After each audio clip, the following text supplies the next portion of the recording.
গতকালকে একটু দমকা বাতাস বইছিল আর বৃষ্টি হয়েছিল। তো দেখুন আমার গাছ, আম গাছ দুইটা, যেই গাছগুলোতে বউল এসেছে সেই গাছটা পড়ে গেছে। গাছগুলো তুলতে হবে।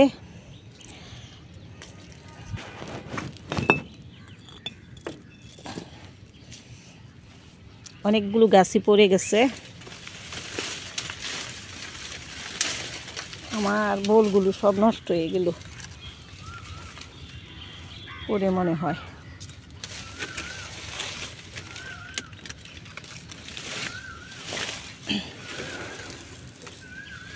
আপাতত রাখি।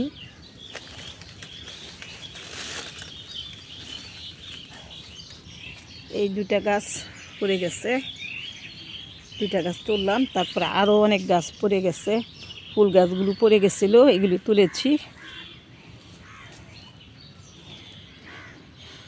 একদিনের দমকা বাতাসে শুরু হয়ে গেল তো এই বর্ষাকাল। এখন কিন্তু ফাল্গুন, বৈশাখ এখনও আসে নাই। এটা আমার শিউলি একেবারে টপ সহ পড়ে গেছে। হায় হায়,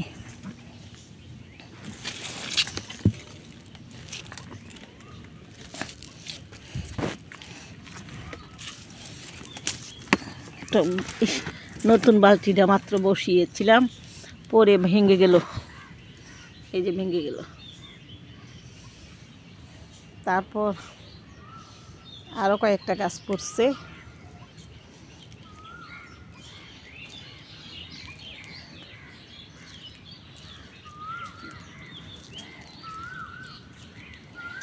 সকালে এসে এই অবস্থাগুলো দেখলাম। এই যে এটা আমার কামরাঙ্গা গাছ, এই গাছটাও পড়ে গেছে। এখন আর নিচে দেওয়া যাবে না, প্রত্যেকটার নিচে ইটা দিয়েছিলাম, ইটাগুলো সরাতে হবে, তাইলে গাছ আর তেমন একটা পড়বে না।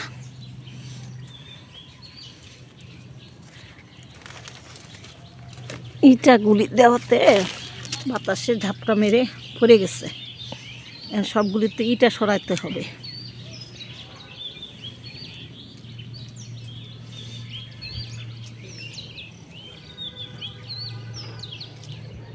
তো সকালবেলায় এসে বাগানে যা যা দেখলাম, তারপর দেখি অন্যদিকে কি হয়েছে।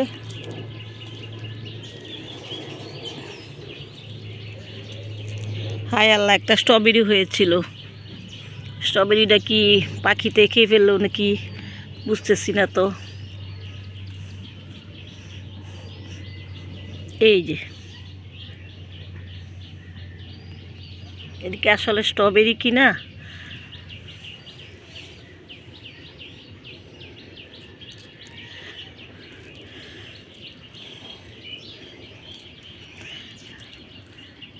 বিসমিল্লাহির রহমানির রহিম। আসসালামু আলাইকুম। সবুজের ছোঁয়া থেকে সবাইকে স্বাগত জানাচ্ছি। আপনারা কেমন আছেন? আশা করি ভালো আছেন। আমিও আল্লাহর রহমতে ভালো আছি। এই যে দেখুন পলিথিনটা সরে গেছে, আর এই যে ডাঁটা শাক বসিয়েছিলাম সবগুলোর পাতা খেয়ে ফেলেছে।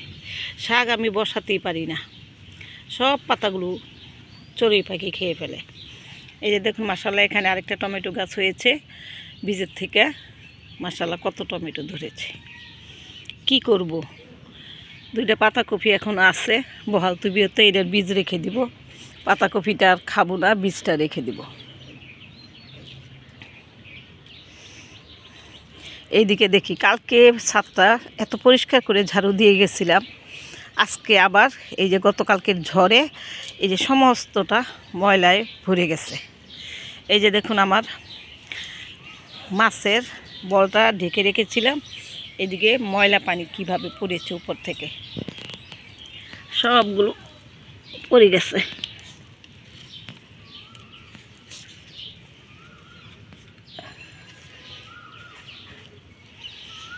এই যে এইদিকে কি ময়লা, কালকে ঝাড়ু দিয়ে পরিষ্কার করে গেছিলাম। এগুলো এই যে আমের বোলগুলো সবগুলো পরে এই জায়গাটা সম্পূর্ণটা ময়লায় ভরে যায়। তো মাছের কি খবর একটু দেখি। আমার মাছ ঠিক আছে কিনা ঢেকে রেখে যাই এই ময়লার জন্য।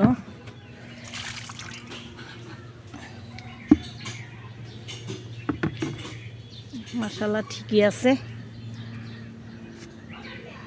এখন খাবার দেব, খাবার দিয়ে তারপরে ছাদটাকে একটু পরিষ্কার করব। তো দেখতে থাকুন আমার ভিডিওটা। আমি প্রতিদিন আমার বাগানে যা যা করি সবই আপনাদের সাথে শেয়ার করি। এখন কিন্তু বর্ষাকাল শুরু হয়ে গেছে, এই জন্য প্রতিদিন ছাদ বাগানে অনেক ময়লা পাতা লতা পাতা পড়ে, সেগুলোকে প্রতিদিন ঝাড়ু দিয়ে দিতে হবে, তা না হলে ছাদ নষ্ট হয়ে যাবে। ছাদের মধ্যে স্যাঁতস্যাঁতে ভাব হবে আর ছাদ নষ্ট হয়ে যাবে ময়লা আবর্জনা পড়ে। সেই জন্য এখন প্রতিদিন বর্ষাকালে একবেলা ঝাড়ু দেওয়া দরকার। আমি এখন সকালবেলা এসে এই যে গতকালকে ঝড়ে যা লতা পাতা পড়েছিল কালকে কিন্তু পরিষ্কার করে গিয়েছিলাম, তারপরে আবার রাতের বেলা ঝড় এসে বৃষ্টি এসে সব জায়গাগুলো ময়লা করে গিয়েছিল লতা পাতা পড়ে, এগুলো আবার পরিষ্কার করেছি। পরিষ্কার করে পানি দিয়ে ধুয়ে দিয়েছি। পানিটা একটু পরে সরে যাবে, সরে গেলে তারপরে ছাদটা শুকনা হয়ে যাবে। সবসময় ছাদটাকে শুকনা রাখতে হবে, তা না হলে ছাদে পানি জমে থাকলেই কিন্তু ছাদ নষ্ট হয়ে যাবে।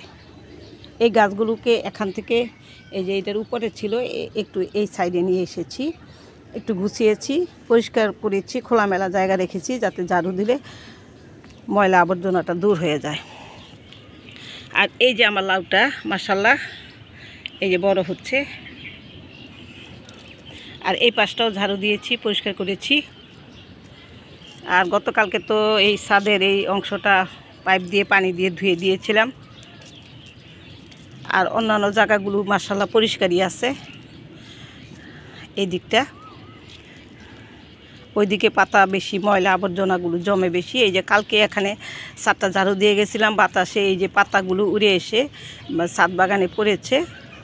আর এই যে বাগানের পাতা পড়ে আবার বাগানটা নোংরা হয়ে গেছে, এই যে ছোট ছোট পাতা। তো আজকে ঝাড়ু দিব না, পরে দিব। ওইদিকে অনেকগুলো কাজ করেছি, মানে অনেকটা সময় ধরে। ওই যে আকাশে একটা প্লেন যাচ্ছে, আপনাদেরকে দেখাই, দেখা যায় কিনা বুঝতেছি না।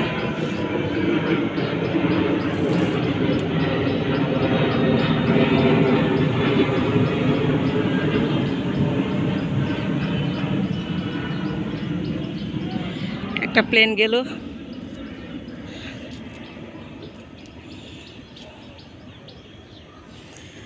অনেক গাছ পড়ে গেছিল, সেই গাছগুলো তুলেছি।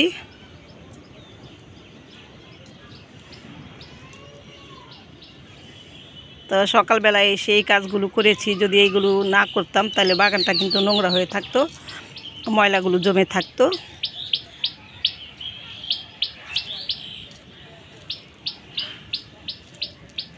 তো যাই হোক, আজকে এই পর্যন্তই। সবাই ভালো থাকবেন, সবুজের ছোঁয়ার পাশে থাকবেন। আর আজকে দেখি আমার টমেটোগুলো কতটুকু পেকেছে, আজকেও তুলতে হবে কি না। প্রতিদিনই তো অল্প অল্প করে তুলে নিচ্ছি, আজকেও 2টা পেকেছে, এখানে তুলতে হবে।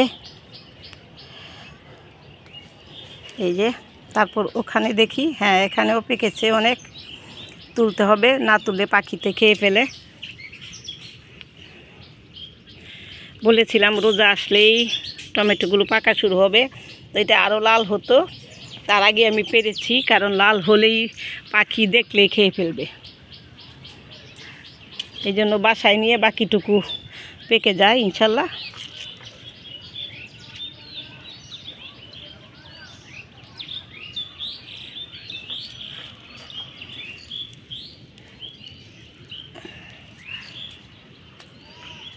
তো আজকে বাগানটা ঝাড়ু দিলাম, পরিষ্কার করলাম। প্রতিদিনই কাজ থাকে কম বেশি।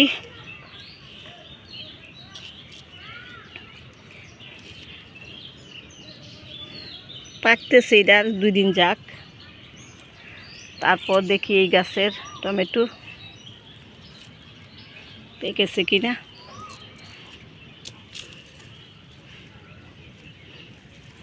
না,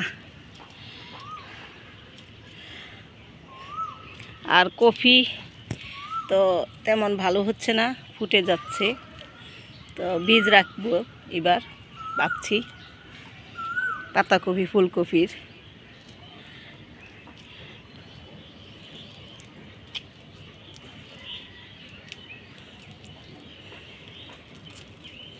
আমার পুদিনা পাতাগুলো মাশাআল্লাহ হয়ে গেছে। এই যে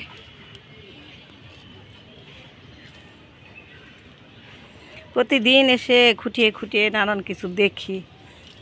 এই যে আমার কত করলা ধরেছে, এটাকে উস্তাই বলা যায়। এই যে এই যে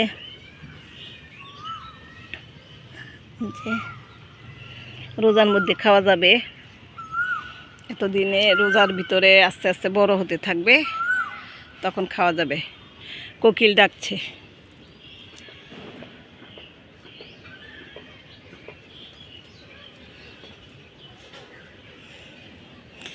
আমার জলপাই গাছে আবার ফুল আসা শুরু হয়ে গেছে। এই যে দেখুন,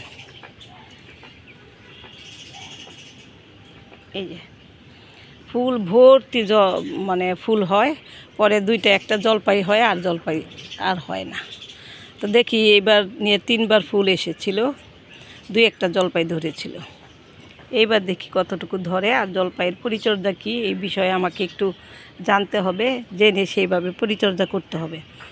ড্রামটাও বড় একটা ড্রামে দিয়েছিলাম, তাই এটা রিপোর্ট করতে হবে, বড় একটা ড্রামে রিপোর্ট করতে হবে, মাটি আর একটু নতুন মাটি দিতে হবে। তো আজকে এই পর্যন্তই। সবাই ভালো থাকবেন, সুস্থ থাকবেন, সবুজের ছোঁয়ার পাশে থাকবেন। আল্লাহ হাফিজ।